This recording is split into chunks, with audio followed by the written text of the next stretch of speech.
வணக்கம் அன்பான ரசிகர்களே, வாம்சம் ஃபெர்டிலிட்டி அண்ட் ஹெல்த் கேர் நிறுவனத்தின் டாக்டர் சண்டே நிகழ்ச்சியில் உங்கள் அனைவரையும் சந்திப்பதில் மிக்க மகிழ்ச்சி. எல்லாரும் எப்படிங்க இருக்கீங்க? டாக்டர் சண்டேவா ஒரு மாதிரி இங்க நிக்கிறாங்க. Hi madam. ஓகே, எப்படி இருக்கீங்க? நல்லா இருக்கிறேன். நீங்க எப்படி இருக்கீங்க? ரொம்ப சிறப்பா இருக்கேன். அது இன்னைக்கு என்ன மாதிரியான உணவு நீங்க சமைச்சு தர போறீங்க, அது என்னென்ன நன்மைகளை கொடுக்க போகுது அப்படின்றத நம்ம முழுமையா பார்க்க போறோம் இல்லையா? கண்டிப்பாக. சரி, என்ன மாதிரியான உணவை இன்னைக்கு சமைக்க போறீங்க? இன்னைக்கு நம்ம நாட்டுக்கோழி, அதுவும் இளங்குஞ்சியா இருந்து இளம் நாட்டுக்கோழி சூப் வச்சு நான் உங்களுக்கு கொடுக்குறேன் இன்னைக்கு. ஓகே, ஆனா எனக்கு ஒரு சந்தேகம் திடீர்னு வந்துருச்சு. நீங்க சொன்னீங்க இது குழந்தை பெற்றவர்கள். ஆமா, இது குழந்தை பெற்றவர்கள் தான் இந்த மருந்து செலவு வச்சு சாப்பிட கொடுப்போம் நம்ம. குழந்தை பிறந்த பிறகு அந்த உடலை மீண்டும் கட்டுக்கோப்பாக கொண்டு வருவது வேறு. ஆக இது குழந்தை பிறந்த பிறகு பெண்கள் குறிப்பாக சாப்பிடக்கூடிய ஒரு மருந்து செலவு உணவு. ஆமா, கண்டிப்பாக இது பெண்களுக்காக உள்ளது. ஏன் என்றால் டெலிவரி பண்ணி முடிஞ்சிட்டோன்னு அந்த தாய்க்கு கர்ப்பப்பை இதெல்லாம் ரொம்ப வீக்கா இருக்கும். அதை பலவீனம் பண்றதுக்காக தான், அதை பலப்படுத்துறதுக்காகன்னு சொல்லுங்க. இது சூடு கூட. இந்த இப்ப நம்ம பாய்க்க போற ஐட்டம் எல்லாம் ஹெர்ப்ஸும் சூடு. அதனால பிளான் பண்றவங்க, பிரெக்னன்ட் ஆகிறதுக்கு பிளான் பண்றவங்க இந்த ஃபுட்டை சாப்பிடக்கூடாது. இந்த சமையலுக்கு தேவையான பொருட்கள் என்ன அப்படின்றத பாத்துருவோமா? சரி, வாங்க பார்க்கலாம். அரிசி திப்பிலி, முறுக்கு திப்பிலி, அமுக்கராங் கிழங்கு, வால் மிளகு, சத குப்பை, மல்லி, ஓமம், சீரகம், கருஞ்சீரகம், பெருங்காயம், சுக்கு, கருப்பு பூண்டு, இஞ்சி, கருவேப்பிள்ளை. இந்த முடிச்சில் நம்ம சீரகம், மல்லி, ஓமம், சிறிதளவு சுக்கு இதை சூப்புக்கு நம்ம உள்ளுக்கு அப்புறம் போட்டுக்குவோம். சமைக்கிறதுக்காக எண்ணெய், இது நம்ம நல்லெண்ணெய் தான் இதுக்கு பயன்படுத்துவோம். தேவையான அளவு உப்பு. இதுதான் நாட்டுக்கோழி. இது பொட்டை கோழியாக இருக்கணும், பெண் கோழின்னு சொல்லுவாங்க. அதுவும் இளங்கோழியாக இருக்கணும். சரி ரசிகர்களை, நாட்டுக்கோழி சூப் செய்வதற்கான பொருட்கள் என்னென்ன அப்படின்றத நம்ம பார்த்துட்டோம். இப்போ நம்ம சமையலை ஆரம்பிக்க போறோம். சரி மீனா, நம்ம சமைக்கிறதுக்கு ஆரம்பிக்காதவனுக்கு சில பொருட்களை நம்ம வறுத்துக்கணும். ஓ அப்படியா? மொல்லமான தீயில வச்சு வறுத்துக்குவோம். வாங்க. இப்ப அரிசி திப்பிலி ஒரு சிறிதளவு, அதாவது அடுப்பை சிம்மில் வச்சு வறுக்கணும். ஆமா. இது முறுக்கு திப்பிலி. ஓகே. அமுக்கராங் கிழங்கு, வால் மிளகு. நம்ம வேற எதுவும் உரப்பான இது பாய்க்காதனால தான் நம்ம இந்த மாதிரி மிளகு இதுல பயன்படுத்திக்கிறோம். அதாவது மிளகாய் தூள் இதெல்லாம் நம்ம பயன்படுத்தாதனால. சாத்து குப்பை. ஆனா இந்த சாத்து குப்பை பாக்குறதுக்கு சோம்பு மாதிரியே இருக்கு. அதனால இப்போ பார்த்துட்டு இருக்கிறவங்க கன்ஃபியூஸ் ஆயிக்காதீங்க. சாத்து குப்பை வேற, சோம்பு வேற. இது மல்லி. மல்லி கொஞ்சம் கூடையாவே போட்டுக்கலாம், ஏன்னா அது கோழி சூப்புனால மல்லியோட வாசம் அதிகமா இருக்கும். சிறிதளவு ஓமம், சிறிதளவு சீரகம், சிறிதளவு கருஞ்சீரகம். சீரகமும் போடுறோம், கருஞ்சீரகமும் போடுறோம். பொதுவாகவே இந்த கருஞ்சீரகம் பல மருத்துவ குணங்கள் நிறைந்தது அப்படின்னு நிறைய நான் பார்த்துருக்கிறேன். ஒரு துண்டு பெருங்காய தூள் இல்லாம கட்டி தான் நம்ம பயன்படுத்துவோம். பெருங்காய கட்டி. ஆமா. சரி, இதை நம்ம வறுக்கணும். வறுத்து ஒரு லேசா, நம்மளுக்கே வறுக்கும் போது தெரியும், பக்கத்து வீட்டுல உள்ளவங்களுக்கு தெரிஞ்சிடும், ஓ இந்த வீட்டுல குழந்தை பிறந்திருக்கா அப்படின்னு. ஏன்னா அதோட வாசம் அவ்வளோ ஒரு சுவையா இருக்கும்.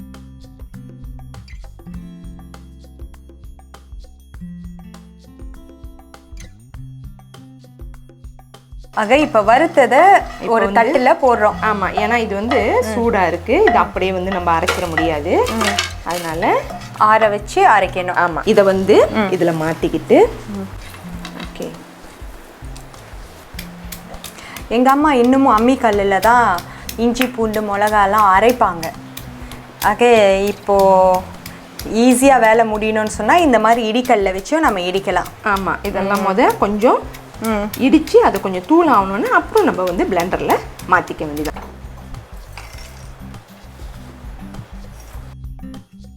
வறுத்து அரைத்த கலவை பாத்தீங்களா இப்படி வந்திருக்குங்க. நல்ல தூளா பவுடர் ஃபார்ம்ல இருக்குது.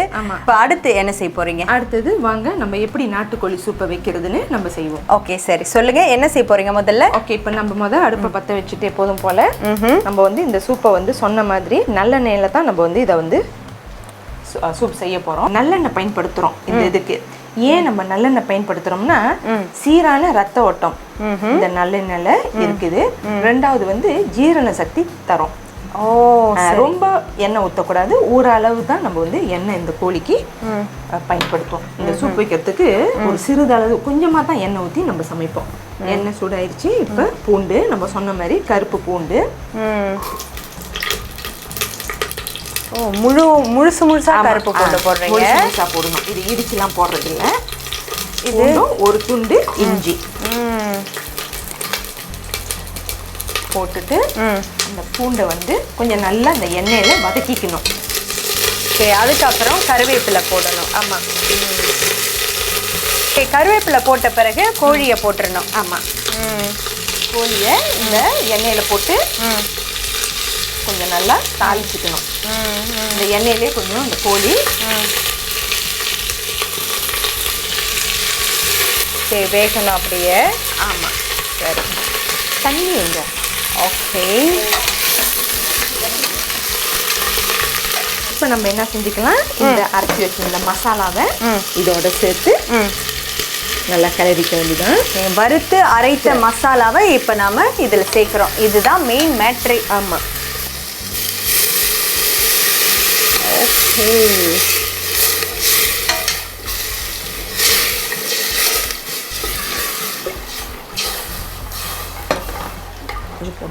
அடிப்பிடிக்காம நல்லா பதமா கிளறணும். அந்த நம்ம முடிச்சு போட்டு வச்சிருந்தோம்ல சூப்புக்குள்ளத அதை இதுக்குள்ள போட்டுக்க வேண்டியதான். அது வந்து சூடாகும் போது இது ஒரு 3 இல்லைன்னா 5 விசிலு. ஏன்னா நாட்டுக்கோழி வந்து கொஞ்சம் நேரம் பிடிக்கும் வேவறதுக்கு. அதனாலதான் நான் ப்ரெஷர் குக்கர்ல, ஏன்னா அந்த பரபரப்பான சூழ்நிலையில யாரும் வெயிட் பண்ண மாட்டாங்க. உப்பு தேவையான அளவு உப்பு போட்டு, ரொம்ப போட்டுறக்கூடாது.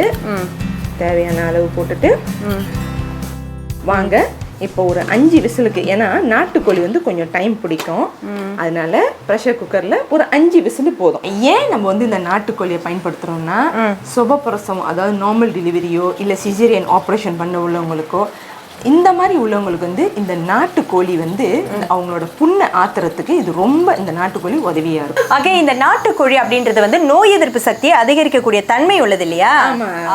லஞ்சுக்கு வந்து சாதத்தோட சாப்பிட்டுட்டு, ஆனா முடிஞ்சா சாதத்தோட சாப்பிட்டா கொஞ்சம் உடம்புக்கு தெம்பா இருக்கும். ஏன்னா தாய்ப்பால் கொடுக்கறவங்களுக்கு இது வந்து ரொம்ப ஒரு சத்துள்ள ஒரு உணவா போகும். இது தாய்ப்பால் சுரப்பதற்கும் வழியை செயல்படும். ஆமா ஆமா ஆமா.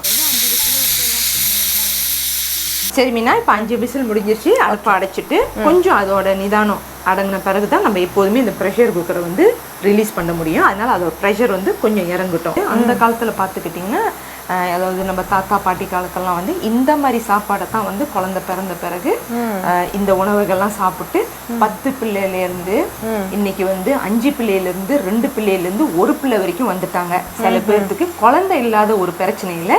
இதெல்லாம் இதுலேருந்து பார்க்க போனால் வந்து உணவு ஒரு அடிப்படை தான். டாக்டர் சண்டே கஷ்டப்பட்டு மக்களுக்காக ஏன் இதை படைச்சிக்கிட்டு வரோம்னா, இந்த மாதிரியான சத்துள்ள உணவுகளை உங்கள் வீட்டிலையும் சமைச்சு பாருங்கள். நம்ம வம்சம் ஃபெர்டிலிட்டி ஹெல்த் கேரோட யூடியூப்பை சப்ஸ்கிரைப் பண்ண மறந்துடாதீங்க. ஒவ்வொரு நல்ல டிப்ஸும் நம்ம இனிமேல் அடுத்தடுத்த வாரத்தில் போட வருவோம். மீனா இப்போ ரிலீஸ் ஆயிருச்சு, நம்ம இதை திறக்கலாம்.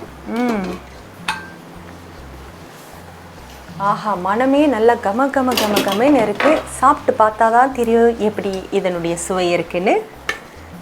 அந்த கோழி வந்துருச்சான்னு முக்கியமா அதுதான் நம்மளுக்கு தெரியணும். ஏன்னா குழந்தை பிறந்தவங்களுக்கு ரொம்ப ஹார்டா உள்ளதான் கொடுக்க கூடாது. ஆமா, கோழி வந்துருச்சு, பக்குவமா இருக்கு. பக்குவத்துக்கு வரணும் அப்படின்னு சொன்னா 3ல இருந்து 5 விசில் வரைக்கும். ஆமா, ஏன்னா ரொம்பயும் இது பண்ணிட்டோம்னா குழஞ்சிரும். இதுதான் மருந்து செலவு சூப், நாட்டுக்கோழி சூப். இதை எடுத்து நம்ம இப்ப ஒரு போலுக்கு மாத்திக்குவோம். ஓகே,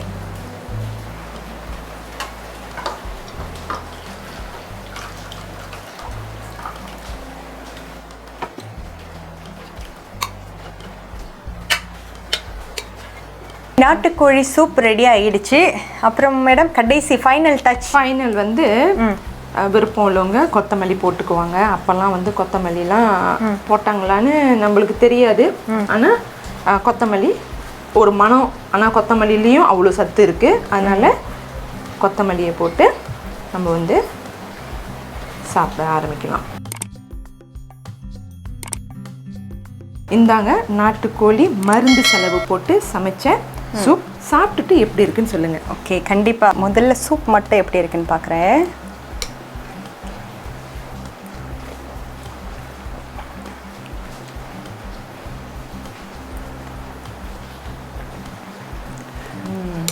நல்ல ருசியாகவும் இருக்குது. அந்த மனம் வந்து இந்த தொண்டை வரைக்கும் இறங்குதுன்னு சொல்லுவாங்கள்ல, அந்த மாதிரி தொண்டை வரைக்கும் அதனுடைய அந்த மனம், நீங்கள் போட்டிருக்கிற அந்த மருந்து செலவுடைய அந்த வாசம்.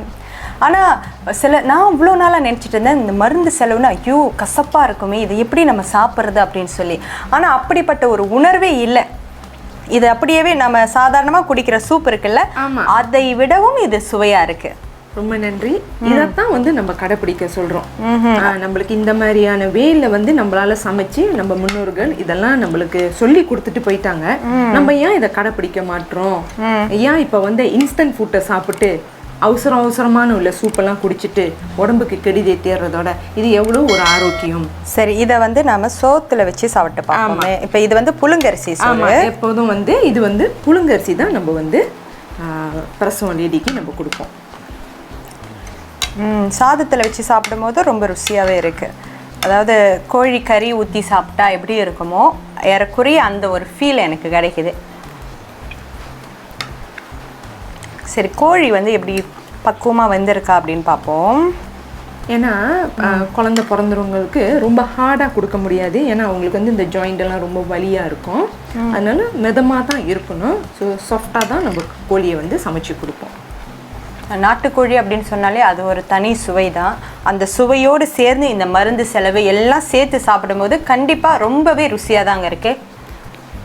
உண்மையை சொல்லப்போனால் இது வந்து சாதாரணமாக வைக்கிற சூப்பை விட ரொம்பவே ருசியாக இருக்குது. அதுவும் மருந்து செலவோடு வச்சு அவங்க செய்கிறாங்க அப்படின்னு சொல்லும்போது நிறைய பேர் நினைக்கலாம் இது கசப்பாக இருக்கோ, இந்த மாதிரி கர்ப்பிணி பெண்கள் பிரசவித்த பிறகு தான் அவங்க மட்டும்தான் சாப்பிடணும் அப்படியெல்லாம் கிடையாதுங்க.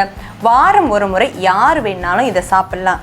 ருசிக்கு ருசியும் கொடுக்குது, ஆரோக்கியத்துக்கு ஆரோக்கியமாகவும் இருக்குது. சரி, இது வந்து இன்னைக்கான நாட்டுக்கோழி சூப் சமையல்.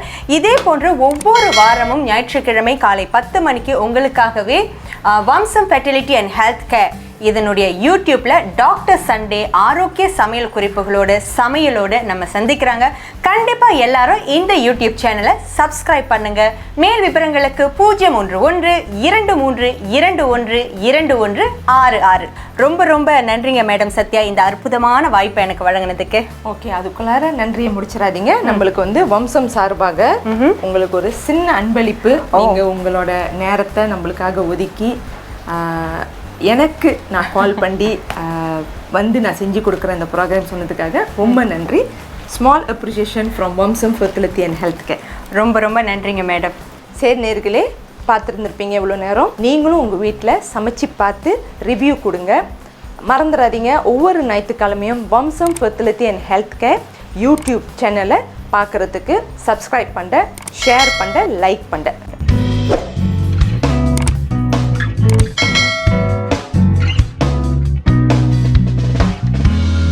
Vamsam Fertility and Healthcare, making impossible possible. சாத்தியமற்றதை சாத்தியமாக்குவோம்.